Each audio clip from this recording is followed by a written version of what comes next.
கனிமிக்க அல்லாஹ்வினுடைய நல்லடியார்களே, உலகத்தின் மிக தொன்மையான, மிக பழமையான, உணர்ச்சி பூர்வமான ஒரு உணர்ச்சி ததும்பல் நிறைந்த புனித பயணம் ஆரம்பித்துள்ளது.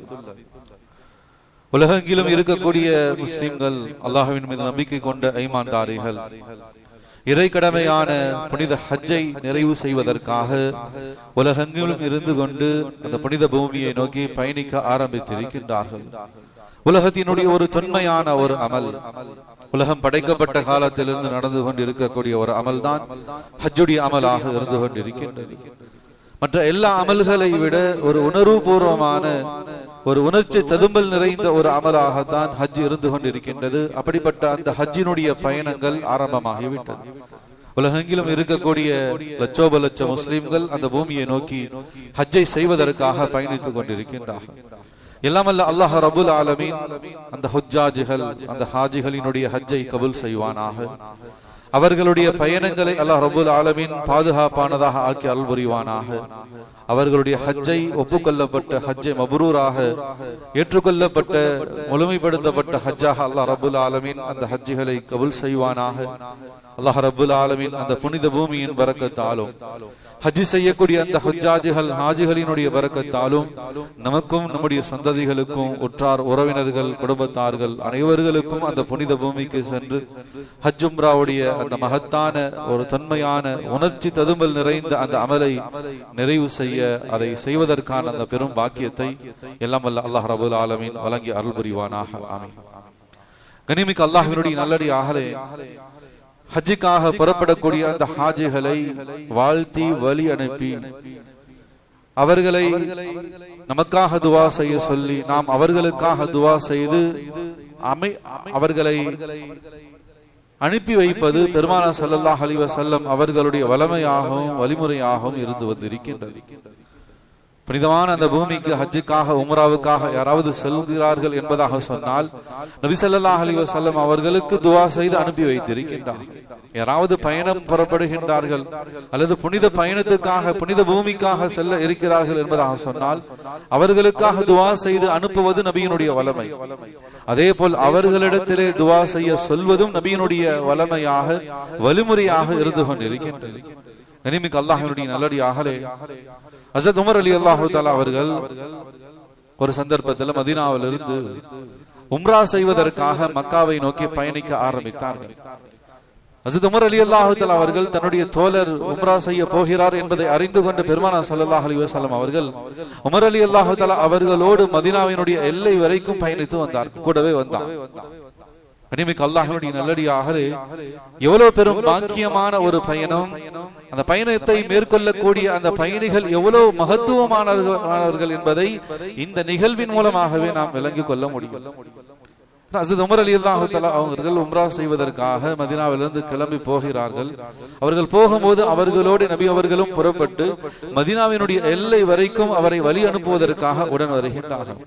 மதீனாவினுடைய எல்லை வந்த பிறகு உமர் ரலியல்லாஹு தஆலா அன்னவர்களுடைய கரத்தை பிடித்துக் கொண்ட பெருமானார் ஸல்லல்லாஹு அலைஹி வஸல்லம் அவர்கள் உமர் ரலியல்லாஹு தஆலா அவங்களை பார்த்து சொன்னாங்க, லா தன்சானா யா அஹி மின் துஆஇக. ஓ சகோதரரே, என்னுடைய தோழரே, நீங்க பாக்கியமான இடத்துக்கு போகிறீர்கள், எனவே துஆவில் எங்களை மறந்து விடாதீர்கள். நீங்க புனித பூமியில செய்யக்கூடிய ஒவ்வொரு அமலுடைய சந்தர்ப்பத்திலும் உங்களுடைய ஒவ்வொரு துவாவும் கபூலாகின்றது. அந்த துவாவில் என்னையும் சேர்த்துக் கொள்ளுங்கள், எங்களையும் சேர்த்துக் கொள்ளுங்கள், உங்களுடைய துவாவில் எங்களை மறந்து விடாதீர்கள் என்பதாக பெருமானார் ஸல்லல்லாஹு அலைஹி வஸல்லம் அவர்கள் உம்ரா செல்லக்கூடிய உமர் ரலியல்லாஹு தஆலா அவர்களுடைய கரத்தை பிடித்துக் கொண்டு பணிந்து சொல்கின்றார்கள். கனிமிக்க அல்லாஹ்வினுடைய நல்லடியார்களே, இது எவ்வளவு பெரும் நிகழ்ச்சியான ஒரு நிகழ்வாக இருக்கின்றது. இந்த உம்மத்திற்கு நமக்கு எப்படி துவா செய்ய வேண்டும் என்பதை கற்றுக் கொடுத்தவர்கள் பெருமானார் ஸல்லல்லாஹு அலைஹி வஸல்லம். நீங்க அல்லாஹ்விடத்துல துவா செய்யுங்க, இப்படி துவா செய்யுங்க, அல்லாஹ்வை எப்படி புகழ்ந்து துவா செய்யுங்க என்பதாக சொல்லி எப்படி துவா செய்ய வேண்டும் என்பதை நமக்கு இந்த உம்மத்திற்கு கற்றுக் கொடுத்தவர்கள் பெருமானார் ஸல்லல்லாஹு அலைஹி வஸல்லம் அவர்கள். கனிமிக்க அல்லாஹ்வினுடைய நல்லடியார்களே, காலம் முழுவதும் நபியினுடைய துஆவினுடைய பரக்கத்திற்காக இந்த உம்மத் தவம் கிடந்து கிடக்கின்றது. நபி அவர்கள் நமக்காக துஆ செய்தார்கள் என்பதாக சொன்னா அது எவ்வளவு பெரும் பாக்கியமாக பார்க்கப்படுகிறது. சஹாபாக்களுடைய காலத்திலிருந்து இப்போது வரைக்கும் நாளை மறுமையிலும் நபி ஸல்லல்லாஹு அலைஹி வஸல்லம் அவர்களுடைய பரிந்துரை அல்லாஹ் ஏற்பான். காலம் முழுவதும் இந்த உம்மத் நபியினுடைய ஷஃபாத்திற்காகவும் நபியினுடைய துஆவிற்காகவும் தவம் கிடந்து கொண்டிருக்கக்கூடிய இந்த உம்மத்தை சார்ந்த ஒரு மனிதர் ஹஜ்ரத் உமர் ரலியல்லாஹு தஆலா உம்ரா போறாங்க. அவங்களுடைய கரத்தை பிடித்து கொண்டு நபி அவங்க சொல்றாங்க, லா தன்சானா யா அஹி மின் துஆஇக, உமரே உங்களுடைய துஆவுல எங்களை மறந்துடாதீங்க. அல்லாஹ்வுடைய நல்லடியார்களே, இது ஒன்று போதும். அந்த பயணம் எவ்வளவு பாக்கியமானது. அந்த பயணத்தை மேற்கொள்ளக்கூடிய அந்த பயணிகள், அந்த உம்மார்கள், அந்த ஹுஜ்ஜாஜிகள், ஹாஜிகளும் உம்ரா செய்யக்கூடியவர்களும் எவ்வளவு பாக்கியத்துக்குரியவர்கள், எவ்வளவு உயர்வையும் அந்தஸ்தையும் இந்த உலகத்தில் பெற்றுவிட்டு இருக்கின்றார்கள் என்பதை இந்த ஒரு நிகழ்வு நமக்கு அழகான முறையில் எடுத்து காட்டக்கூடியதாக இருக்கிறது. கனிமிக்க அல்லாஹ்வுடைய நல்லடியார்களே, போகும் இடமும் புனித பயணம். இந்த பயணிகள் எவ்வளவு பாக்கியமானவர்கள் நாம் சிந்தித்து பார்க்க கடமைப்பட்டு இருக்கின்றோம். கனிமிக்க அல்லாஹ்வுடைய நல்லடியார்களே, போகும் இடமும் போகும் பயணமும் பெரும் பாக்கியம் என்பதின் காரணமாக போகக்கூடிய நபரும் இந்த அகில உலகத்தில் பெரும் பாக்கியத்துக்குரியவராக மாறி வருகின்றார். சாதாரணமான மனிதராக இருக்கலாம், உலகத்தில் பெரிய அறிமுகம் இல்லாதவர்களாக இருக்கலாம், அவருக்கான எதுவும் அடையாளங்கள் இல்லாமல் இருக்கலாம். ஆனால் போகும் இடமும் போகும் பயணமும் பெரும் பாக்கியத்துவம், இந்த உலகத்தின் அதி முக்கியத்துவம் வாய்ந்த புனித தலத்திற்கு அவர் செல்வதனால் அகில உலகத்தில் அவரும் இந்த உலகத்தில் பாக்கியமான மனிதராக ஆகிவிடுகின்றார். ஹஜ்ஜுடைய பயணம் அவ்வளவு பாக்கியம் நிறைந்ததாக, அவ்வளவு மகத்துவம் நிறைந்ததாக இருந்து கொண்டிருக்கின்றது. கனிமிக்க அல்லாஹ்வினுடைய நல்லடியார்களே, ஹஜ்ஜுடைய பயணம் உடைந்த உறவுகளை இணைக்கும் பாலமாக இருந்து கொண்டிருக்கின்றது. ஒரு பெரிய ஆலிம் ஒருத்தர் அவங்க சொன்னாங்க, ஹஜ்ஜிக்காக ஒருத்தர் மஹல்லாவுல அல்லாஹ்வுடைய பெரிய கிருபையில கபூல் செய்யப்பட்டு அதற்கான பயண ஏற்பாடுகள் இருந்தார். அவர் அந்த பெரிய ஆலிம் இடத்துல அவர்கள் சொல்லியிருக்கார், இது போல ஹஸ்ரத், பல நாட்களாக பல வருடங்களாக பேசாமல் இருந்த குடும்ப உறவுகள்ல ஒருத்தர், எங்களுடைய நெருங்கிய உறவு, நெருங்கிய சொந்தம், என்னுடைய இரத்த பந்த உறவை சார்ந்தவர். சில மனஸ்தாபகங்கள், சில கருத்து வேற்றுமைகளால் எங்களுடைய குடும்பம் உடைந்து விட்டது, உறவுகள் பிரிந்து விட்டது. அப்படி உடைந்து பிரிந்து பல ஆண்டுகளாக வாழ்ந்தவர், நான் இப்ப ஹஜ்ஜிக்கு போறேன் என்பதை தெரிந்து கொண்டு என்னை அவர் சந்தித்தார். எனக்கே பெரிய ஆச்சரியமாக போச்சு. இவ்வளவு காலமாக பேசாம இருந்த மனிதர், இவ்வளவு காலமாக பிணக்கம் கொண்டிருந்தவர், நான் ஹஜ்ஜிக்கு போறேன் என்பதை கேள்விப்பட்ட உடனே என்னை சந்திப்பதற்காக வந்தார். என்னுடைய கரத்தை பற்றி பிடித்துக் கொண்டு அவர் கண்ணீர் மல்க சொன்னார், ஏதோ நம்முடைய வாழ்க்கையில் சில கசப்பான நிகழ்வுகள் நடந்துருச்சு, அது எல்லாத்தையும் அல்லாஹ்வுக்காக மறந்துடுங்க, மன்னிச்சிருங்க, நீங்களும் எங்களுக்காக துஆ செய்யுங்க, உங்களுடைய ஹஜ்ஜுடைய பயணம் நல்ல முறையில் பாதுகாப்பாக அமைய வேண்டும் என்பதற்காக நாங்களும் துஆ செய்கிறோம் என்பதாக சொல்லி அவ்வளவு காலமாக பிரிந்த உறவுகள், பிரிந்த குடும்பங்கள் ஒன்று இணையக்கூடிய சூழலாக இருந்துச்சு. இதை சொன்ன பிறகு அந்த பெரிய ஆலிம் அவர்கள் அந்த மனிதரிடத்துல சொன்னாங்க, ஹஜ்ஜியார் அவர்களே, இது உங்களை மதித்து அவர் தன்னுடைய உறவை புதுப்பித்துக் கொண்டதற்கான அடையாளம் அல்ல. அப்படி உங்களை மதிக்கிறதா இருந்தா வாழ்க்கையில என்றைக்கோ சேர்ந்து இருக்கணும். ஆக இப்படி உறவை துண்டிச்சு வாழ்றமே, இது பாவமாச்சு, உறவுகளை ஆதரிக்கணுமே சொல்லி அவர் என்றைக்கோ உங்களோடு இணைந்திருக்க வேண்டும். ஆனா நீங்க இப்ப ஹஜ்ஜிக்கு போகிறன்றதை கேள்விப்பட்ட உடனே அந்த உடைந்து போன உறவை இணைப்பதற்காக ஒரு இணைப்பு பாலமாக நிற்கிறார் என்பதாக சொன்னால் இது உங்களுக்கு கிடைத்த மதிப்பல்ல. நீங்கள் போகும் இடமும் போகும் அந்த பயணமும் அந்த புனித பூமியும் அந்த புனித அமலும் தான் அதற்கு கிடைத்த மதிப்பும் மரியாதையாக இருந்து கொண்டிருக்கிறது. உங்களை மதிக்கணும்னு நினைச்சாருன்னா அவர் என்னைக்கோ உங்க இடத்துல மன்னிப்பு கேட்டு இருப்பார், உங்களுடைய உறவோடு இணைந்து இருப்பார். ஆனா நீங்க ஹஜ்ஜிக்கு போகிறன்றத கேள்விப்பட்ட உடனே அவர் தன்னுடைய அனைத்து கசப்பான நிகழ்வுகளையும் தங்களுடைய சண்டை சச்சரவுகள் கருத்து வேறுபாடுகளையும் கலைந்து விட்டு உங்க கரம் பிடித்து கண்ணீர் மல்க துஆ செய்ய சொல்கிறார், உங்களுக்காக துஆ செய்கிறார் என்பதாக சொன்னால் அது உங்களுக்கு கிடைத்த மதிப்பல்ல, செல்லக்கூடிய அந்த புனித பூமிக்கு கிடைத்த மதிப்பாக இருந்து கொண்டிருக்கின்றது. சுப்ஹானல்லாஹ். கனிமிக்க அல்லாஹ்வுடைய நல்லடியார்களே, ஹஜ் உடைந்த உறவுகளையும் பிரிந்த குடும்பங்களையும் இணைக்கும் மகத்தான பெரும் பாலமாக இருந்து கொண்டிருக்கின்றது. அதனாலதான் நம்ம சொல்கின்றோம், ஹஜ்ஜுடைய அமல் ஒரு உணர்வு பூர்வமான உணர்ச்சி ததும்பல் நிறைந்த ஒரு பெரும் அமலாக அல்லாஹ் ஜல்ல சுப்ஹானஹு வ தஆலா ஹஜ்ஜை ஆக்கி வைத்திருக்கின்றான். கனிமிக்க அல்லாஹ்வுடைய நல்லடியார்களே, அப்படிப்பட்ட ஹஜ்ஜுக்காக செல்லக்கூடிய அந்த ஹாஜிகளை வாழ்த்தி அவர்களுக்கு நாம் துஆ செய்து நமக்காகவும் அவர்களை துஆ செய்ய சொல்லி வழி அனுப்ப நாம் கடமைப்பட்டு இருக்கின்றோம். கனிமிக்க அல்லாஹ்வுடைய நல்லடியார்களே, ஹஜ்ஜுக்காக மஹல்லாவுல அல்லது குடும்பத்துல யாராச்சும் போறாங்கன்னு சொன்னா அவர்களிடத்துல நாம பல கோரிக்கைகளை வைப்போம். ஹஜ்ஜியார் எங்களை மறந்துடாதீங்க, ஹஜ்ஜில ஒவ்வொரு இடமும் துஆ கபூலாகக்கூடிய இடமாக இருக்கின்றது. பயணம் புறப்பட்டதிலிருந்து திரும்ப ஹாஜி ஊர் திரும்பி 100 நாட்கள் வரைக்கும் ஒரு ஹாஜி செய்யக்கூடிய துவா, அவருடைய பரிந்துரை அல்லாஹ்விடத்தில் ஏற்றுக்கொள்ளப்படுகிறது என்பதாக ஹதீஸ். ஹஜ்ஜிக்காக ஒருத்தர் தன்னுடைய வீட்டை விட்டு கிளம்பிட்டார். கிளம்பிய நொடி பொழுதிலிருந்து திரும்ப அவர் ஹஜ்ஜை முடித்து வீட்டுக்கு வந்து 100 நாட்கள் வரைக்கும் அவர் யாருக்கு துவா செய்தாலும் என்ன துவா செய்தாலும் அந்த துவாக்களை அல்லாஹ் கபூல் செய்கிறான் என்பதாக சொல்றார். அப்படி ஹஜ்ஜிக்காக போகக்கூடிய அந்த ஹாஜிகளிடத்துல நாம பல கோரிக்கைகளை வைப்போம். குடும்பத்தார்களாக நாம் அவர்களிடத்துல பல விதமான தேவைகளை முன்வைப்போம். நீங்க இதுக்காக துவா செய்யுங்க, இந்த பிரச்சனை இருக்கு, குழந்தை பாக்கியம் இல்லாம இருக்கு, நிக்கா ஆகாம இருக்கு, வியாபாரத்துல பெரிய நஷ்டமா இருக்கு, பெரிய கடன் தொல்லையா இருக்கு, பல விதமான நெருக்கடிகள் இருக்கு. பல விஷயங்களை ஹஜ்ஜுக்கு போகக்கூடிய ஹாஜிகளிடத்துல நாம் கோரிக்கையாக வைப்போம். இனிமேல் அல்லாஹ்வினுடைய நல்லடியாக திரும்ப அவர்களினுடைய ஒரு உன்னதமான உணர்வுபூர்வமான கோரிக்கை ஒரே ஒரு வார்த்தை தான், நான் உங்களுக்காக எல்லா துவா செய்யறேன். நீங்க என்னிடத்துல என்னென்ன யாரெல்லாம் என்னென்ன தேவைகளை நீங்க சொன்னீர்களோ இன்ஷா அல்லாஹ் எனக்கு நினைவு இருந்தால் உங்களுக்காக நான் ஒவ்வொரு இடத்திலும் நான் துவா செய்கின்றேன், எனக்காக நீங்கள் துவா செய்யுங்கள். ஒரு உணர்வு பூர்வமாக உணர்ச்சி ததும்பலோடு அந்த ஹாஜி சொல்வார், என்னுடைய ஹஜ்ஜே மப்ரூராக ஆக வேண்டும். உங்களுடைய எல்லாருடைய எல்லா தேவைகளுக்காகவும் நான் எல்லா இடத்திலும் துவா செய்கின்றேன், நீங்கள் எனக்காக செய்ய வேண்டிய ஒரு துவா என்பதாக ஹாஜி சொல்வார், ஹஜ்ஜே மப்ரூர், என்னுடைய ஹஜ் ஒப்புக்கொள்ளப்படணும்னு சொல்லி அல்லாஹ்விடத்தில் நீங்கள் எல்லாம் எனக்காக துவா செய்யுங்க, இதுதான் எங்களுடைய கோரிக்கை என்பதாக அந்த ஹாஜிகள் வைப்பார்கள். அப்படி ஹஜ்ஜிக்காக போகக்கூடிய ஹஜ்ஜுடைய காலமாக இருக்கக்கூடிய இந்த காலகட்டத்தில் உலகம் முழுவதிலும் இருந்து செல்லக்கூடிய அந்த ஹாஜிகளினுடைய ஹஜ்ஜுடைய கபூலியத்திற்காக அது ஒப்புக்கொள்ளப்பட்ட ஹஜ்ஜாக அல்லாஹ்விடத்தில் ஏற்றுக்கொள்ளப்பட வேண்டும் என்பதற்காக நாம் இந்த சந்தர்ப்பத்தில் அதிகமான முறையில் அவர்களுக்காக துவா செய்யவும் நாம் கடமைப்பட்டு இருக்கின்றோம். இனிமேல் அல்லாஹ்வினுடைய நல்லடியார்களே, பல தியாகங்களோடு பல சிரமங்களோடு ஹஜ்ஜுக்காக போகின்றார்கள். பல சந்தர்ப்பங்களை நாம கேள்விப்பட்டு இருக்கோம், நாம பார்த்து இருக்கின்றோம். சொந்த வீட்டை விட்டு அதை கொண்டு அந்த பணத்தை கொண்டு ஹஜ்ஜுக்கு போனவங்க நிறைய பேர் இருக்காங்க. அல்லாஹ்வுடைய பெரிய அந்த முஹப்பத், அந்த பூமியின் மீது ஏற்பட்ட அந்த ஒரு இணைப்பு, அந்த உணர்வுகள், அந்த ஆசைகள், அந்த முஹப்பத், உலகத்தினுடைய எந்த செல்வம் வளங்கள் காசுபணம் இது எதுவுமே அவங்களுக்கு தெரியாது. அல்லாஹ்வினுடைய அந்த அன்பு காதலர்களுக்கு உலகத்தினுடைய எதுவும் பெரிதாக தெரியாது. எத்தனையோ நபர்கள் தாங்கள் வாழ்ந்த வீட்டை, தங்களுடைய பூர்வீக வீடுகளை, தாங்கள் வைத்திருந்த இடங்களை எல்லாம் விற்றுவிட்டு ஹஜ்ஜுக்காக போய் இருக்கின்றார்கள். வீட்டுல இருந்த மனைவிக்காக அல்லது மகளுக்காக நிக்காவுக்காக சேமித்து வைத்த சேமிப்பாக இருந்த நகையை விற்றுவிட்டு ஹஜ்ஜுக்காக போனவர்களுடைய எத்தனையோ நிகழ்வுகள் இருக்கின்றது.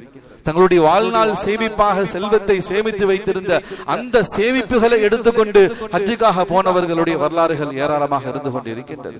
எனவே கனிமிக்கு அல்லாஹ்வுடைய நல்லடியார்களை எப்படி தியாகத்தோடு பெரும் சிரமத்தோடு பெரும் அர்ப்பணிப்போடு ஹஜ்ஜுக்கு போகக்கூடிய அந்த ஹாஜிகளினுடைய விஷயத்திலே அவர்களுக்கு இதெல்லாம் பெரிதாகவே தெரியாது. நம்ம வீட்டை விட்டுட்டு வந்துட்டோமே, திரும்ப நம்முடைய வாழ்வாதாரத்தினுடைய சூழ்நிலை என்ன, இருந்த ஒரே ஒரு இடத்தும் அதையும் வித்துட்டு வந்துட்டோமே, இருந்த நகைகளை எல்லாம் வித்தாச்சு, பிள்ளைக்கு எப்படி நிக்கா செய்து வைக்க போகின்றோம், வாழ்நாள் சேமிப்பாக சேர்த்து வைத்த ஒரு பெரும் செல்வத்தை பெரும் பணத்தொகையை எடுத்துக்கொண்டு ஹஜ்ஜுக்காக வந்துட்டுமே, திரும்ப நம்முடைய வாழ்வாதாரத்தை போய் நம்ம என்ன செய்ய போறோம், இவ்வளவு கஷ்டத்தோடு இவ்வளவு சிரமத்தோடு வந்திருக்கமே. கனிமிக்கு அல்லாஹ்வினுடைய நல்லடியார்களே, இந்த செலவுகளோ இந்த அர்ப்பணிப்புகளோ இந்த தியாகங்களோ அந்த ஹாஜிகளுக்கு பெரிதாக தெரியாது. அவர்களுக்கெல்லாம் இருக்கக்கூடிய ஒரே எண்ணம், எங்களுடைய ஹஜ் அது மப்ரூராக ஆக வேண்டும். இவ்வளவு தியாகம் சிரமம் இதெல்லாம் ஒரு பெரிய விஷயமே இல்லை. இதை தாண்டி எங்களுக்கான ஒரு பெரிய விஷயம், எங்களுடைய ஹஜ் பரிபூர்ணமாக எந்த விதமான குறைகளும் இல்லாமல் அது அல்லாஹ்விடத்தில் ஏற்றுக்கொள்ளப்பட வேண்டும். அதுதான் அவர்களினுடைய உயர்ந்த எண்ணமாக இருக்கும். ஏன்னா நபி ஸல்லல்லாஹு அலைஹி வஸல்லம் அவர்கள் சொன்னார்கள், அன்னல் ஹஜ்ஜல் மப்ரூர் லைஸ லஹு ஜஸாஉ இல்லல் ஜன்னah.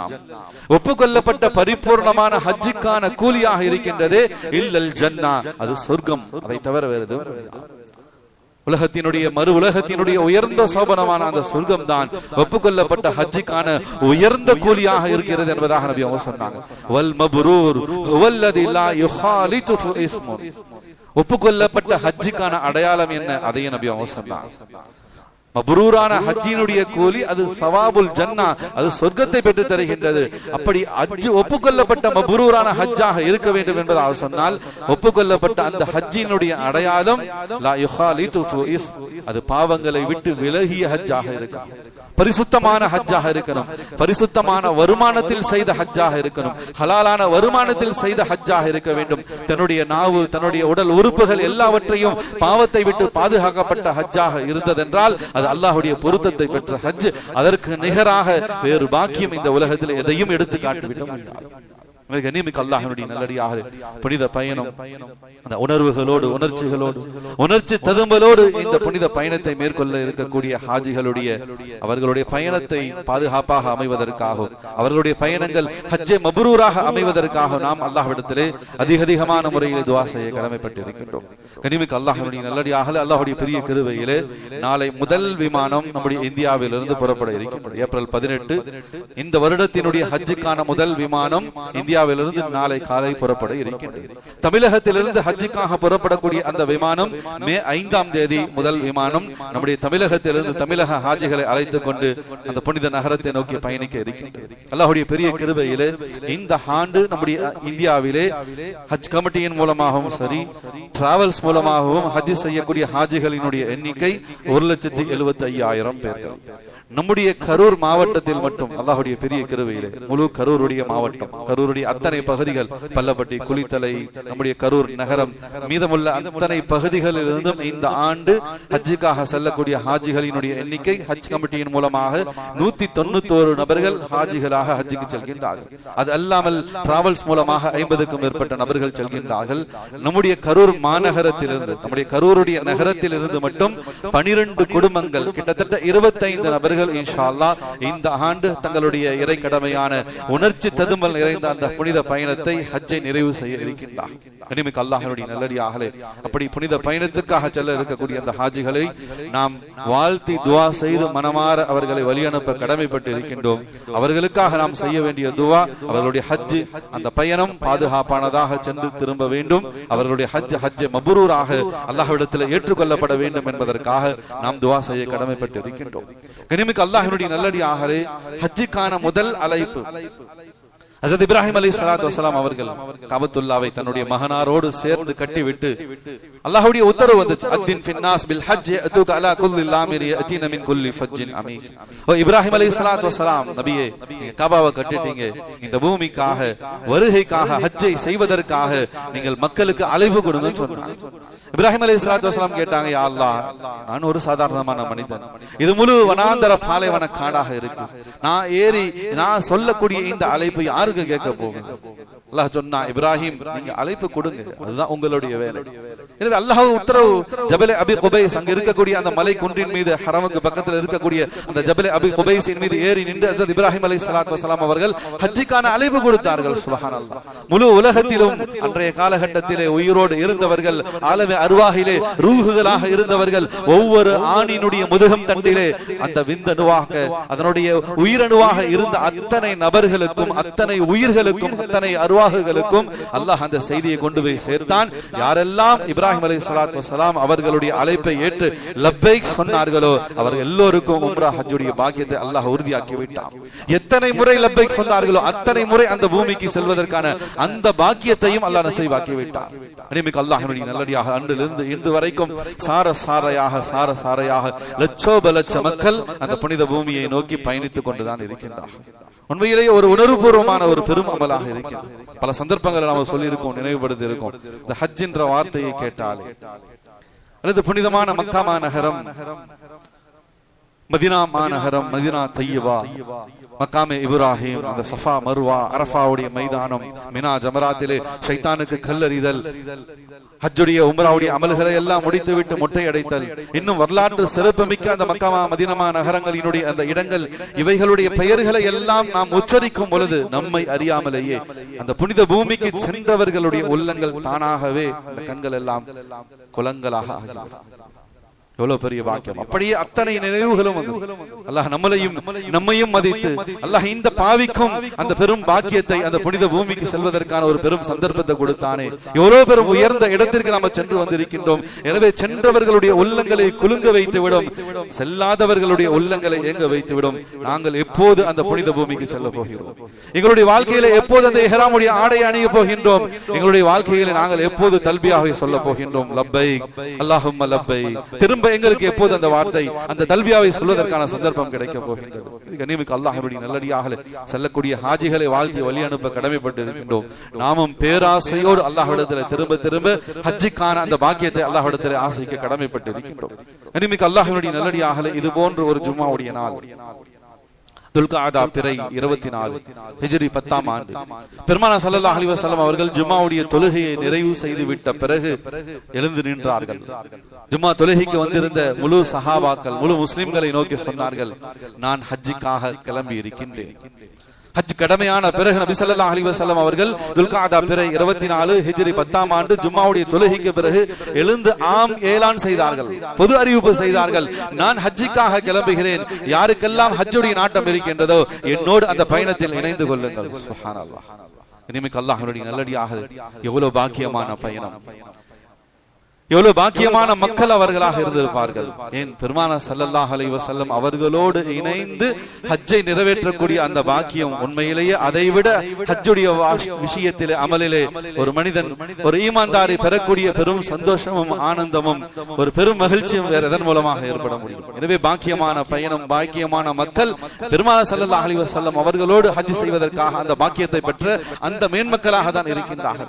நபி அவர்கள் அறிவிப்பு செய்ததுதான் தாமதம். முழு மதீனாவை சுற்றி இருக்கக்கூடிய பெருங்கொண்ட கிராமங்கள், பெருங்கொண்ட நகரங்கள் அனைத்து இடங்களிலும் தீயாக நபியினுடைய இந்த பொது அறிவிப்பு பரவியது. மறுநாள் சனிக்கிழமை லுஹருடைய தொழுகைக்கு பிறகு நபி ஸல்லல்லாஹு அலைஹி வஸல்லம் அவர்கள் மதீனாவிலிருந்து கிளம்பினார்கள். ஆயிரக்கணக்கான மக்கள் பெருமானார் ஸல்லல்லாஹு அலைஹி வஸல்லம் அவர்களோடு ஹஜ்ஜுடைய பயணத்திலே இணைந்து கொண்டார்கள். மதீனாவிலிருந்து சிறிது தூரம் தள்ளி இருக்கக்கூடிய துல் ஹுலைஃபா அந்த இடத்தில் இருந்துதான் நபி ஸல்லல்லாஹு அலைஹி வஸல்லம் அவர்கள் இஹ்ராம் அணிந்து ஹஜ்ஜுக்காக புறப்பட்டார்கள். எனவே ஒரு நாள் முழுவதும் துல் ஹுலைஃபாவில் பெருமானார் ஸல்லல்லாஹு அலைஹி வஸல்லம் அவர்கள் தங்கி இருந்தார்கள். அதன் பிறகு அங்கிருந்து தங்களுடைய ஹஜ்ஜுடைய பயணத்தை தங்களுடைய தோழர்களோடு ஆரம்பித்தார்கள்.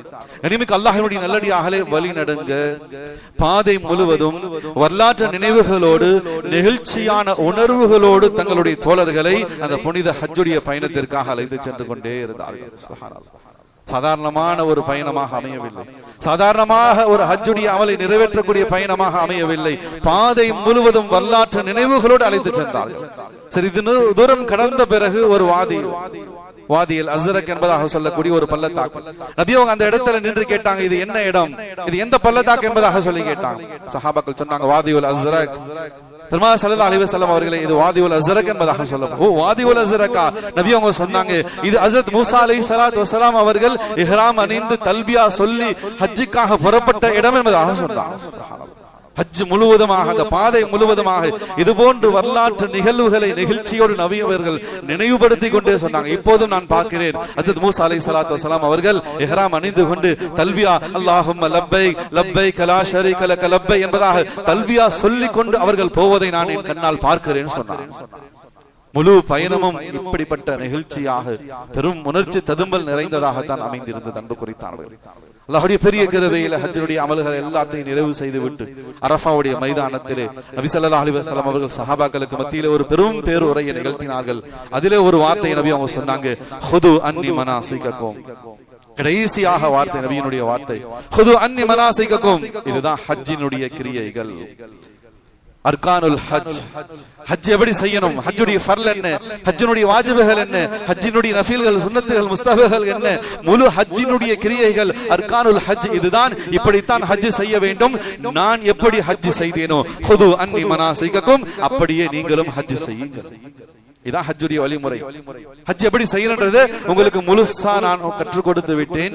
நான் செய்ததை போன்று இனி வரும் காலங்களில் நீங்கள் ஹஜ்ஜுடைய அமல்களை செய்யுங்க. அடுத்து வரக்கூடிய அடுத்தடுத்த தலைமுறைக்கு நீங்கள் ஹஜ்ஜுடைய அமலை கற்றுக் கொடுங்கள் சொல்லிட்டு நபி அவங்க சொன்னாங்கல்ல, அல்லில அல்காக்கும் பாத ஆமி ஹாதா. நான் சொன்ன அத்தனை விஷயங்களையும் நீங்கள் பற்றி பிடித்துக் கொள்ளுங்கள், நினைவில வைத்துக் கொள்ளுங்கள். இதுதான் ஹஜ்ஜினுடைய கிரியைகளாக இருக்கின்றது.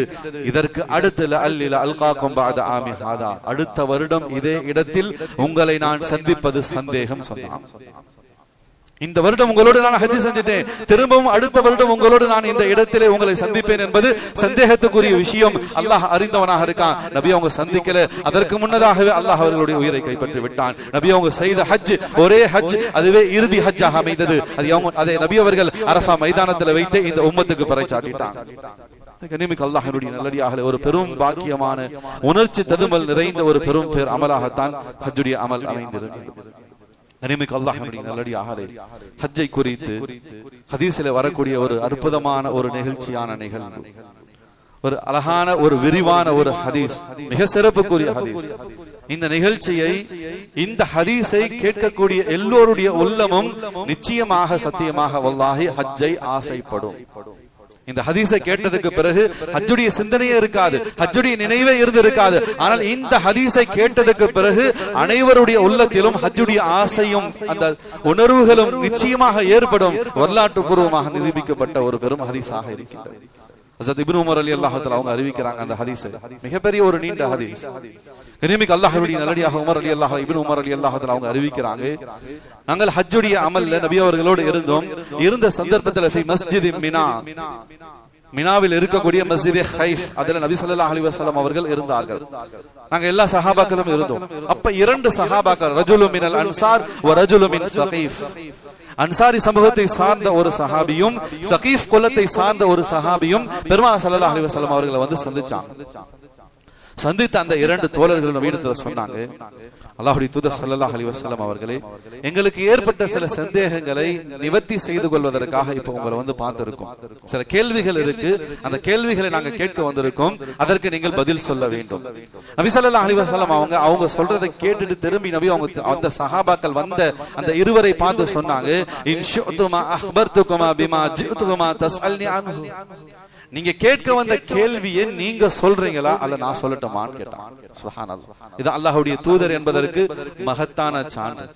கேள்வி அவங்க இப்பதான் கேட்க வந்திருக்காங்க, ஆனா அவங்களிடத்தில் நபி அவங்க சொல்றாங்க, நீங்க கேட்க வந்த கேள்வி இதுதான் என்பதை நீங்களே சொல்றீங்களா அல்லது நானாக சொல்லட்டுமா? வந்த சஹாபாக்கள் சொன்னாங்க, அல்லாஹ்வுடைய தூதர் ஸல்லல்லாஹு அலைஹி வஸல்லம் அவர்களே, நாங்க சொல்றதை விட அதை நீங்களே சொல்லி அதற்கு பதில் சொல்வதுதான் சிறந்தது. எனவே நீங்களே அந்த கேள்விக்கான பதில், யா ரசூலல்லாஹ் ஜிஅதனி தஸ்அல்னி, நீங்களே அதற்கான பதிலை எங்களுக்கு சொல்லி தாருங்க, அந்த கேள்வியும் சொல்லி தாருங்க, நாங்க அதை கேட்டுக்கிறோம்னு சொல்லி அந்த சஹாபாக்கள் சொன்னாங்க. எனவே அதற்கு பிறகு நபி அவங்க அந்த சஹாபாக்கள் இடத்துல எல்லோரு இடத்துல சொன்னாங்க, அன்னி மஹ்ரிஜக மின் பைத்திக உம்முல் பைத்தில் ஹராம் வமா லக ஃபீஹி وعن ركعتك بعد الطواف وما لك فيهما وعن طوافك بين الصفا والمروه. அடுக்கடுக்காக நபி அவங்க சொன்னாங்க, நீங்க என்ன கேள்வி கேட்க வந்தீங்க தெரியுமா? வீட்டிலிருந்து வாகனத்துல ஹஜ்ஜுக்காக புறப்பட்டால் புறப்பட்ட பிறகு கிடைக்கக்கூடிய நன்மை என்ன? அதற்கு பிறகு பைத்துல்லாஹை முதலாக அடைந்த பிறகு செய்யக்கூடிய அந்த தவாஃபுக்கு கிடைக்கக்கூடிய அந்த நன்மை என்ன? தவாஃபுக்கு பிறகு தொழுகக்கூடிய அந்த தொழுகைக்கான அந்த 2 ரக்காயத்துக்கான நன்மை என்ன? அந்த தொழுகையை தொழுது விட்ட பிறகு சை செய்யக்கூடிய சஃபா மர்வாவுக்கு மத்தியிலே தொங்கோட்டம் ஓடக்கூடிய அந்த சைக்கு பிறகு அந்த சஹீக்கான அந்த நன்மை என்ன? அதே சந்தர்ப்பத்திலே சையை முடித்து விட்டு அரஃபா மைதானத்திலே தங்கினால் அதற்கு என்ன நன்மை கிடைக்கின்றது? அரஃபா மைதானத்தினுடைய அந்த அமலை நிறைவு செய்த பிறகு மினாவுக்கு சென்று ஜமராத்திலே சைத்தானுக்கு கல்லெறியக்கூடிய அதற்கு என்ன நன்மை கிடைக்கின்றது? அந்த கல்லெறிதலுக்கு பிறகு ஹஜ்ஜுடைய அமல்கள் நிறைவு பெற்று விடுகின்றது. அதற்கு பிறகு தலைமுடியை மொட்டை அடைத்தால் அதற்கு என்ன நன்மை கிடைக்கின்றது? மொட்டை அடித்த பிறகு ஹஜ்ஜுடைய குர்பானியை நிறைவேற்றினால் அதற்கு என்ன நன்மை கிடைக்கின்றது? அந்த குர்பானியும் நிறைவேற்றிவிட்டு தவாஃப் ஜியாராவை, இறுதி தவாஃபை செய்வதற்காக காபாவுக்கு வந்து அந்த தவாஃபை ஜியாராவை செய்தால் அதற்கு என்ன நன்மை கிடைக்கின்றது? என்னுடைய அருமை தோழர்களே, இதைத்தானே நீங்க கேட்க வந்தீங்கன்னு சொல்லி கேட்டான். இப்படி இந்த ஹஜ்ஜுடைய இந்த ஃபர்லான அமல்கள், ஹஜ்ஜினுடைய இந்த முக்கியத்துவமான அமல்களுக்கு அல்லாஹ்விடத்துல என்ன நன்மை கிடைக்கிறது? இந்த கேள்வியை தானே எங்கிடத்துல கேட்க வந்தீங்க. அந்த சஹாபாக்கள் சொன்னாங்க, வல்லதி பஅஸக பில் ஹக் யா ரசூலல்லாஹ் ஸல்லல்லாஹு அலைஹி வஸல்லம், அல்லாஹ்வின் மீது சத்தியமாக நிச்சயமாக இதைத்தான் நாங்க கேட்கிறோம். இந்த அமல்களுக்கெல்லாம் என்ன கூலி அல்லாஹ்விடத்தில் கிடைக்கிறது என்பதை அறிந்து கொள்வதற்காக தான் வந்தோம் யா ரசூலுல்லாஹ், நீங்கள் அவசியம் அதை எங்களுக்கு அறிவித்துக் கொடுங்கள் என்பதாக சொல்லி சங்கை மிகுந்த சஹாபாக்கள் கூறினார். நபி ஸல்லல்லாஹு அலைஹி வஸல்லம் அவங்க அதற்கு பிறகு அறிவிக்க ஆரம்பித்தார்கள், நீங்கள் ஹஜ்ஜுக்காக உங்களுடைய வீட்டிலிருந்து புறப்பட்டு விட்டீர்கள் என்பதாக சொன்னார். இனிமேல் அல்லாஹ்வுடைய நல்லடியார்களே, நம்ம கவனமாக கேட்க கடமைப்பட்டு இருக்கோம். அதனாலதான் ஆரம்பத்துல சொன்னேன், இந்த ஹதீஸ் நாம இதை கேள்விப்பட்டுட்டோம்னு சொன்னா, இதுவரைக்கும் ஹஜ்ஜினுடைய சிந்தனை இல்லாதவர்கள், ஹஜ்ஜினுடைய தேற்றமும் நாட்டமும் அந்த நியத்தம் இல்லாதவர்களுக்கு கூட இந்த ஹஜ்ஜினுடைய ஆசை பிறந்துவிடும். அவ்வளவு அமல், அவ்வளவு நன்மைகளை அல்லாஹ் வச்சிருக்கான். எந்த ஒரு மனிதர் அல்லாஹ்வுடைய பெரிய கிருபையில ஹஜ்ஜுக்காக தன்னுடைய வீட்டை விட்டு கிளம்பிட்டார், அவருடைய பயணம் ஆரம்பிச்சிருச்சுன்னு சொன்னா சுப்ஹானல்லாஹ், பயணம் ஆரம்பித்ததில் இருந்து நன்மைகளினுடைய அந்த கவுண்டவுன், அந்த மீட்டர் ஆரம்பமாகி ஓட ஆரம்பிச்சிடும். ஆட்டோமேட்டிக்கா ஓட ஆரம்பிச்சிடும். எண்ணிலடங்கா கணக்கில்லாத நன்மைகள் அவருக்கு கிடைத்து கொண்டே இருக்கும். முதலாவதாக நபி அவங்க சொன்னாங்க, வீட்டில இருந்து அவர் ஒரு அடி எடுத்து வைத்து விட்டார். ஒரு அடி எடுத்து வைத்ததில் இருந்து அவர் பயணம் செய்யக்கூடிய அந்த பயணம் ஒட்டகத்திலோ வாகனத்திலோ நடந்தோ கப்பலிலோ அல்லது தன்னுடைய ஊரிலிருந்து சென்னை, சென்னையிலிருந்து ஜித்தா, ஜித்தாவிலிருந்து மக்கா, திரும்பவும் மதினா, திரும்ப மதினாவிலிருந்து திரும்பவும் தன்னுடைய ஊருக்கு திரும்பும் வரைக்கும் அவர் எடுத்து வைக்கக்கூடிய ஒவ்வொரு எட்டுக்கும் ஒவ்வொரு நொடி பொழுதுக்கும் சுப்ஹானல்லாஹ் ஒரு நன்மை எழுதப்படுகின்றது, ஒரு பாவம் மன்னிக்கப்படுகின்றது, அவருக்கு ஒரு அந்தஸ்தை அல்லாஹ் உயர்த்துகின்றான். சாதாரண விஷயம் அல்ல என்பது குறித்து 45 நாட்கள் 40 நாட்கள் 35 நாட்கள் வீட்டிலே கிளம்பிய நொடி பொழுதிலிருந்து திரும்ப அவர் வீடு வந்து சேரும் வரைக்கும் ஒவ்வொரு நொடி பொழுதுக்கும் ஒவ்வொரு எட்டுக்கும் அல்லாஹ்விடத்தில் ஒரு நன்மை எழுதப்படுகிறது, ஒரு பாவம் மன்னிக்கப்படுகிறது, ஒரு அந்தஸ்தை அல்லாஹ் உயர்த்தக்கூடியவனாக இருக்கிறான். அவ்வளவு பாக்கியமான பயணமாகத்தான். அதனால நான் ஆரம்பத்தில் சொன்னேன், நன்மைகளினுடைய அந்த மீட்டர் ஓட ஆரம்பிச்சோம். கணக்கில்லாத நன்மைகள் ஹாஜிகளுக்கு வந்து சேர்ந்து கொண்டே இருக்கக்கூடியதாக ஆகிறது. அதற்கு பிறகு வீட்டிலிருந்து கிளம்பியாச்சு, காபாவை அடைந்தாச்சு. முதல் தவாஃப், முதல் முறையாக காபாவுக்குள்ள நுழைந்த உடனே இப்ப தவாஃப் செய்கிறார். தவாஃப் செய்து முடித்த பிறகு 2 ரக்காய் தொழுக வேண்டும். தவாஃபுக்கான காணிக்கைக்காக 2 ரக்காய் தொழுகணும். இந்த அமலுக்கான நற்கூலியை பற்றி நபி ஸல்லல்லாஹு அலைஹி வஸல்லம் அவங்க சொன்னாங்க, யார் தவாஃப் செய்து விட்டு அதற்கு பிறகு 2 ரக்காய் தொழுது விடுகின்றாரோ, பனு இஸ்மாயில் அலைஹிஸ்ஸலாத்து வஸலாம் அவர்களுடைய குடும்பத்தில் இருக்கக்கூடிய ஒருவர் அடிமையாக இருந்தால் அவரை உரிமை வாங்கி விலைக்கு வாங்கி உரிமை விட்டால் என்ன நன்மை கிடைக்குமோ அவ்வளவு பெரிய நன்மை கிடைக்கும்.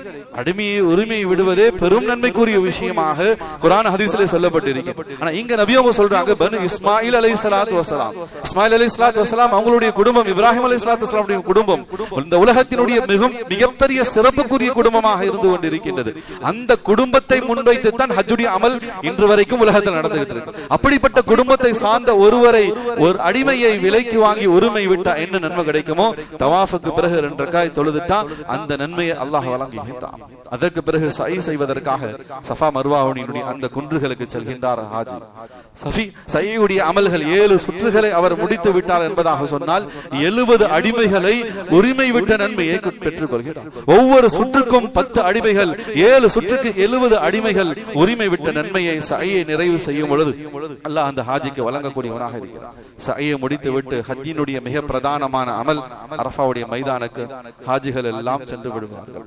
நபி அவங்க ஹஜ்ஜுடைய விஷயத்துல சொன்னாங்க, அல் ஹஜ்ஜு அரஃபா, ஹஜ்ஜுன்னு சொன்னாலே அரஃபாவில தங்கலாம். எனவே ஹாஜிகள் எல்லாம் அரஃபாவிலே குழும்பி இருப்பார்கள்.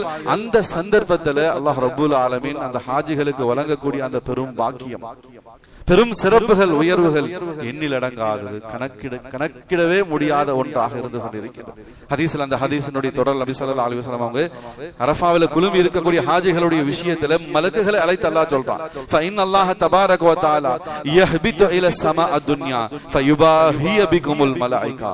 ஓ மலக்குமார்களே, இங்க பாருங்க, உலகத்தினுடைய உலகத்தினுடைய பல மூலைகளில் இருந்து பல பகுதிகளில் இருந்து என்னுடைய அடியார்கள் ஹஜ்ஜுடைய அமல்களை நிறைவேற்றுவதற்காக தலைவிரி கோலமாக பரட்ட தலையுடன் ஒரு எளிமையான தோற்றத்திலே இந்த இடத்திலே குழும்பி இருக்கக்கூடிய என்னுடைய அடியார்களை பாருங்கள். அல்லாஹ் பரவசம் அடைகிறான்.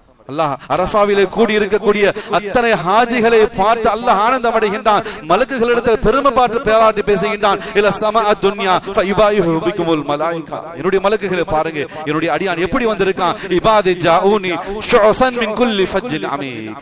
தலைவிரி கோலமாக பரட்ட தலையுடன் என்னுடைய அன்பையும் என்னுடைய பொருத்தத்தையும் என்னுடைய புறத்திலிருந்து மன்னிப்பையும் பெற்றுக் கொள்வதற்காக லட்சோபலட்ச மக்கள் இந்த அரஃபாவிலே கூடி இருக்கின்றார்களே பாருங்கள் என்பதாக சொல்லி அல்லாஹ் பார்த்து அதை ஆனந்தம் அடைகின்றான். அதற்கு பிறகு அல்லாஹ் அடியார்களை நோக்கி சொல்கிறான். அடியார்களை நோக்கி அல்லாஹ்வுடைய ஏலான் இப்படி இருக்கிறது. நபி ஸல்லல்லாஹு அலைஹி வஸல்லம் அவர்கள் சொன்னார்கள், என்னுடைய அடியார்களே, நீங்கள் இந்த உலகத்திலே உலகத்தினுடைய மணல் குவியல், கனிமிக்க அல்லாஹ்வுடைய நல்லடியாக சுப்ஹானல்லாஹ், உலகத்துல எவ்வளவு மணல் குவியல் இருக்கு, யாராச்சும் என்ன முடியுமா? நம்ம காலுக்கு கீழே நாம மிதிக்கக்கூடிய, நம்முடைய செருப்புக்கு கீழே இருக்கக்கூடிய அந்த மணல் குவியல் ஒரு அடி 2 அடி அந்த அளவு இருக்கக்கூடிய மணல் குவியல், அதுக்கு கீழே எவ்வளவு மணல் துகள்கள் இருக்கு, இதையே நம்மால எண்ண முடியாது.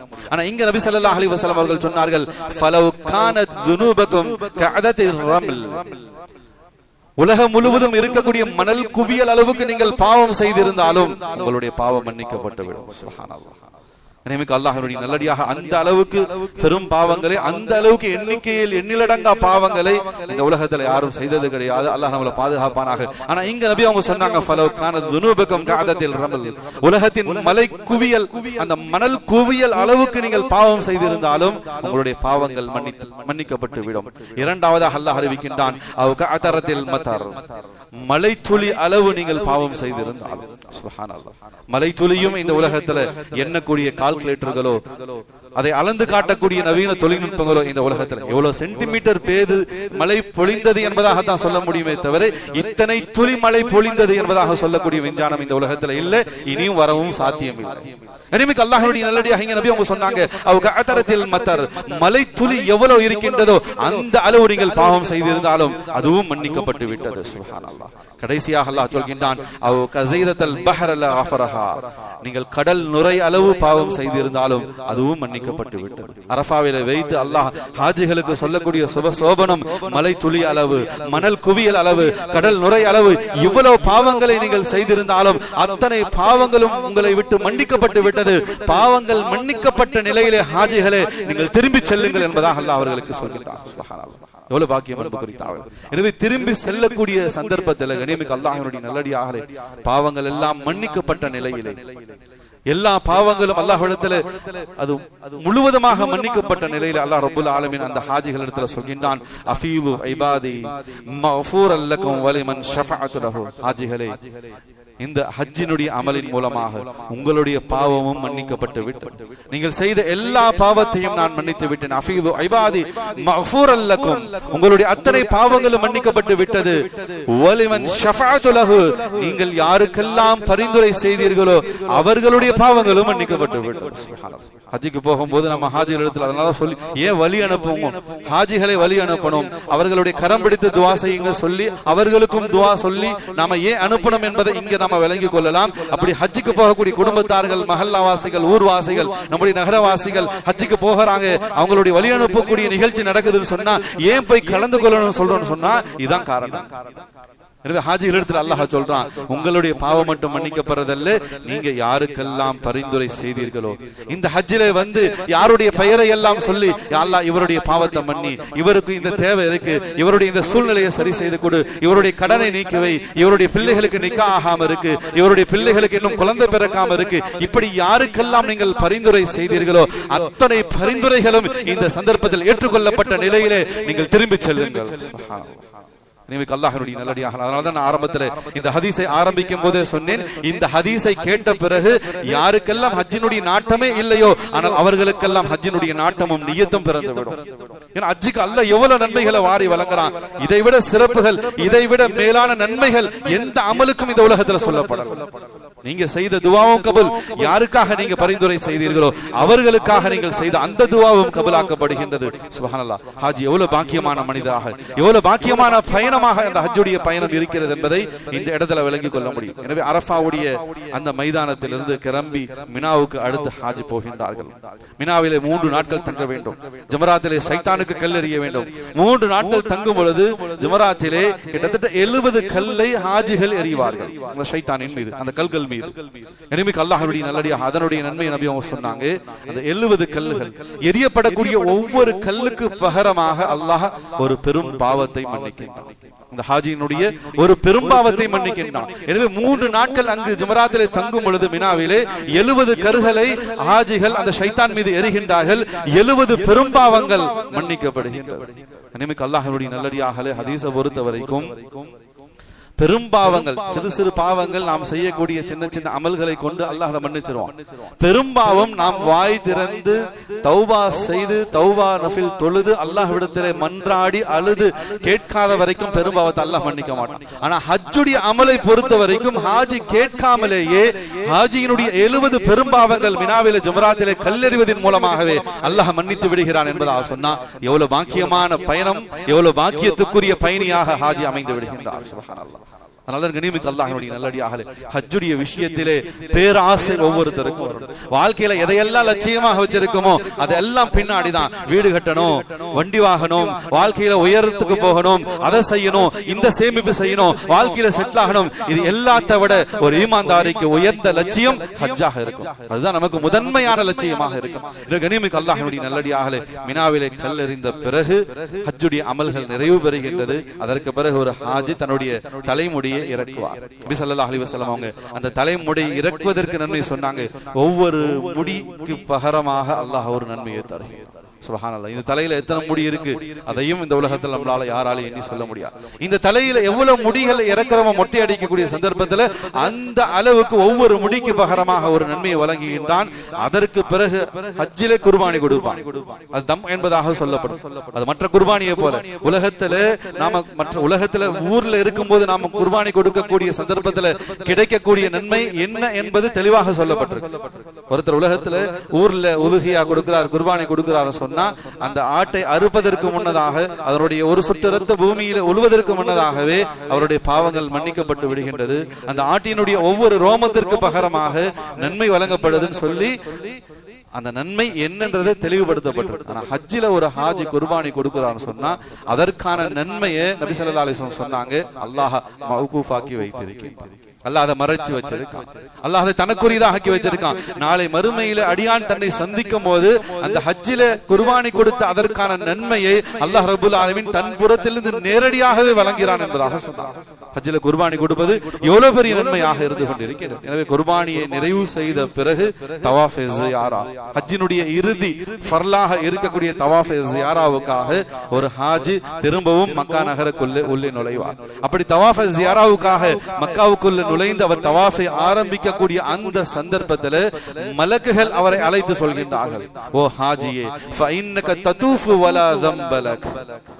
இத்தனை அமல்கள் எல்லாம் முடிச்சு தவாஃப் ஸியாராவுக்காக ஹாஜி மக்காவுக்குள்ள நுழையும் பொழுது மலக்குகள் சொல்றாங்க, ததூஃபு வலா ذنب لك, ஒரு பாவம் கூட இல்லாத நுழைய. சுப்ஹானல்லாஹ். ஒப்புக்கொள்ளப்பட்ட ஹஜ்ஜ மப்ரூரான அதனுடைய அடையாளம் ஒட்டுமொத்த அத்தனை பாவங்களும் அந்த அடியானை விட்டு பரிசுத்தப்படுத்தப்படுகிறது. இதைதான் மலக்குகள் சொல்றாங்க, ததூஃபு வலா ذنب لك, ஒரு பாவமும் இல்லாத நிலையில தவாஃப் ஸியாராவுக்காக ஹாஜி ஹரமுக்குள்ள நுழைகின்றார். அப்படி நுழையும் பொழுது அந்த ஹாஜியை பார்த்து மலக்குகள் சொல்றாங்க, பாவமே இல்லாத நிலையில நீங்க நுழைகின்றீர்கள். இஅமலு ஃபீமா தஸ்தக்பில ஃபகத் குஃபிர லக மா மதா. நீங்கள் புத்தம் புதிய மனிதர்களாக உலகத்திற்கு வந்திருக்கின்றீர்கள். புத்தம் புது வாழ்க்கையை இனி நீங்கள் ஆரம்பியுங்கள். புது அமல்களையும் புது வாழ்க்கையும் நீங்கள் தொடருங்கள் என நபி அவங்க சொன்னாங்க. மன் ஹஜ்ஜ ஃபலம் யர்ஃபுஸ் வலம் யஃப்சுக் ரஜஅ கயௌமி வலததுஹு உம்முஹு. ஹஜ்ஜின் மூலமாக அல்லாஹ் ரப்புல் ஆலமீன் ஒரு ஹாஜியினுடைய பாவங்கள் எல்லாவற்றையும் மன்னித்து அன்று பிறந்த பாலகனை போல அல்லாஹ் அவரை ஆக்கி விடுகின்றார். எனவே தவாஃப் ஸியாராவுக்கு வரும் பொழுது எந்த பாவமும் இல்லாத நிலையில ஹாஜி வருகின்றார். அவரிடத்துல மலக்குகள் சொல்றாங்க, எந்த கவலையும் படாதீங்க, உங்க எல்லா பாவங்களும் மன்னிக்கப்பட்டுடுச்சு. இனி உலகத்துக்கு போய் புது வாழ்க்கையை நீங்கள் ஆரம்பியுங்கள், புது மனிதராக உங்களுடைய வாழ்க்கையை ஆரம்பிங்கள் என்பதாக சொல்லி அவருக்கு சுப செய்தி சொல்லப்படுகிறது என்பதை பெருமானார் ஸல்லல்லாஹு அலைஹி வஸல்லம் அவர்கள் இந்த அழகான பேர் அற்புதமான இந்த நீண்ட ஹதீஸிலே ஹஜ்ஜிலே செய்யக்கூடிய ஒவ்வொரு அமல்களுக்கு அல்லாஹ்விடத்திலே என்ன கூலிகள் கிடைக்கிறது என்பதை இவ்வளவு அழகான முறையில் சொல்லிட்டார். இந்த ஹதீஸை கேட்கக்கூடிய ஒவ்வொருத்தருக்கும் நமக்கும் உள்ளத்தில் அந்த எண்ணம், அந்த தேற்றம் நிச்சயமாக கண்டிப்பாக வரும். நாம் அல்லாஹ்விடத்திலே திரும்ப திரும்ப ஹஜ்ஜுக்காக ஆசைக்க கடமைப்பட்டு இருக்கின்றோம். கனிமிக்க அல்லாஹ்வுடைய நல்லடியார்களே, அல்கமா ரஹ்மத்துல்லாஹி அலைஹி என்பதாக சொல்லக்கூடிய ஒரு பெரிய இறைநேசர் தன் வாழ்க்கையில 80 ஹஜ்ஜை நிறைவு செஞ்சார். 80 ஹஜ்ஜுகள் செஞ்சார். எவ்வளவு பெரிய பாக்கியவானாக இருப்பார். 80 ஹஜ்ஜை செய்து 80வது ஹஜ்ஜிலே மனம் உருகி காபாவினுடைய திரையை பிடித்துக் கொண்டு அழுது துஆ செய்கிறார். யா அல்லாஹ் 80 ஹஜ் செய்யறதுக்கான பாக்கியத்தை எனக்கு கொடுத்த, அதுல ஒரே ஒரு ஹஜ்ஜாச்சு மப்ரூரான ஹஜ்ஜாக இருக்க ஆசைப்படுறேன். எது ஏற்றுக்கொள்ளப்பட்டது எது ஏற்றுக்கொள்ளப்படல எனக்கு தெரியாது யா அல்லாஹ், நீதான் அது அறிஞ்சவன். ஒரு முஃமினுடைய உள்ளம் இப்படிதான் இருக்கணும். செய்த அமல்களுடைய விஷயத்துல அச்சமும் இருக்கணும், ஆதரவும் இருக்கணும், பயமும் இருக்கணும். அல்லாஹ் என்னுடைய இந்த அமலை கபூல் செஞ்சானா இல்லையா, ஆதரவு வைக்கணும். ஏன் அமல் கபூல் செய்யாம அல்லாஹ் வேற யாருடைய அமலை ஏற்றுக்கொள்ள போறான்? அல்கமா ரஹ்மத்துல்லாஹி அலைஹி அவர்கள் ஹஜ்ஜினுடைய அந்த இறுதி, தங்களுடைய 80வது ஹஜ்ஜினுடைய இறுதியில காபாவினுடைய திரையை பிடித்துக் கொண்டு அழுது துஆ செய்றாங்க. யா அல்லாஹ் இத்தனை ஹஜ் செய்யக்கூடிய பாக்கியத்தை கொடுத்து ஒரே ஒரு ஹஜ்ஜாச்சு மப்ரூரான ஹஜ்ஜாக நீ ஏற்றுக்கொள் என்பதாக சொல்லி துஆ செய்து அன்றைய மாலை தன்னுடைய கூடாரத்துக்கு சென்று படுத்து உறங்குகின்றார்கள். அவருக்கு கனவுல காட்டப்படுகின்றது, அல்கமா உங்களுடைய வீட்டுக்கு நீங்க யாரையாச்சும் விருந்தாளியாக அழைக்கிறதாக இருந்தா யாரங்க நீங்க அழைப்பீங்க? உங்களுடைய வீட்டுக்கு ஒருவரை விருந்தாளியாக அழைப்பதாக இருந்தா, நாம நம்முடைய வீட்டுக்கு ஒருத்தர் கெஸ்டா நீங்க வாங்க வாங்கன்னு சொல்லி வற்புறுத்தி மனப்பூர்வமாக கூப்பிடுறோம் சொன்னா நம்முடைய பிரியத்துக்குரியவரை தான் கூப்பிடுவோம், நம்முடைய உள்ளத்தை கவர்ந்தவரை தான் கூப்பிடுவோம். எனவே உங்களுக்கு பிரியமானவரை தான் நீங்கள் உங்களுடைய வீட்டுக்கு கூப்பிடுவீர்கள். எனவே ஹஜ்ஜுக்காக உம்ராஹுக்காக வரக்கூடியவர்கள் அல்லாஹ்வினுடைய பிரியத்துக்குரியவர்கள், அல்லாஹ் அழைப்பு கொடுத்த விருந்தாளிகளாக அழைப்பாளர்களாக ஹஜ்ஜுக்கு போறாங்க. எனவே உங்களுடைய 80 ஹஜ்ஜும் ஹஜ்ஜே மப்ரூர் தான், ஒப்புக்கொள்ளப்பட்டுச்சு. நீங்க கவலைப்படாதீங்க. அந்த நிலையிலேயே அவருடைய உயிர் பிரிஞ்சிருச்சு என்பதாக சொல்லி வரலாற்றில் பதிவு செய்யப்படுகிறது. கனிமிக்கு அல்லாஹ்வுடைய நல்லடியாகவே ஹஜ்ஜுக்காக நமக்கு அழைப்பு வருதா? யாராச்சும் ஒருத்தர் நம்முடைய குடும்பத்துல அல்லது உலமாக்கள் வந்து சொல்றாங்க, ஹஜ்ஜுக்காக தகுதி பெற்று இருக்கீங்க, நீங்க கிளம்புங்க, அதுக்காக முயற்சி செய்யுங்க சொன்னா, இது அந்த மனிதர்கள் சொல்லக்கூடிய குடும்பத்தார்கள் சொல்லக்கூடிய அழைப்பு அல்ல, அல்லாஹ்வுடைய புறத்திலிருந்து வரக்கூடிய அழைப்பு. அதை தட்டி கழிச்சோன்னு சொன்னா திரும்ப அந்த வாய்ப்பு நமக்கு கிடைக்காமலே கிட்டாமலே போயிடும். எனவே ஹஜ்ஜுக்கான அழைப்பு நம்முடைய காதுகளுக்கு பாய். நீங்க ஹஜ்ஜுக்காக கிளம்பிடுங்க, உங்களுக்கு சலாஹியத் இருக்கு, நீங்க நிச்சயமாக போங்க அப்படின்னு சொன்னா இனிமேல் அல்லாஹ்வுடைய நல்லடியாகலே நாம முயற்சி செய்யணும், அதுக்காக துஆ செய்யணும். இன்ஷா அல்லாஹ் அது அல்லாஹ்வினுடைய புறத்திலிருந்து வந்த அழைப்பு, அல்லாஹ் நமக்கு நிச்சயமாக அந்த பாக்கியத்தை கொடுத்துருவான். இனிமேல் அல்லாஹ்வுடைய நல்லடியாகலே அல்லாஹ்வுடைய பெரிய கிருபையிலே ஹஜ்ஜுக்காக செல்லக்கூடிய அந்த ஹாஜிகளை நாம் வாழ்த்தி துஆ செய்து அனுப்ப கடமைப்பட்டிருக்கோம். அவருடைய பயணங்கள் பாதுகாப்பாக அமையணும். அதே போல அவருடைய ஹஜ் மப்ரூராக அல்லாஹ்விடத்தில் ஏற்றுக்கொள்ளப்படணும். நமக்காகவும் துஆ செய்ய சொல்லணும். அல்லாஹ் நம்மளையும் கபூல் செய்வானாக. நம்முடைய உற்றாரோடு, குடும்பத்தாரோடு, சுற்றாரோடு, நம்முடைய சந்ததிகளோடு அந்த புனித பூமிக்கு திரும்ப திரும்ப ஹஜ் உம்ரா செய்வதற்கான அந்த பெரும் பாக்கியத்தையும் அல்லாஹ் ரப்பல் ஆலமீன்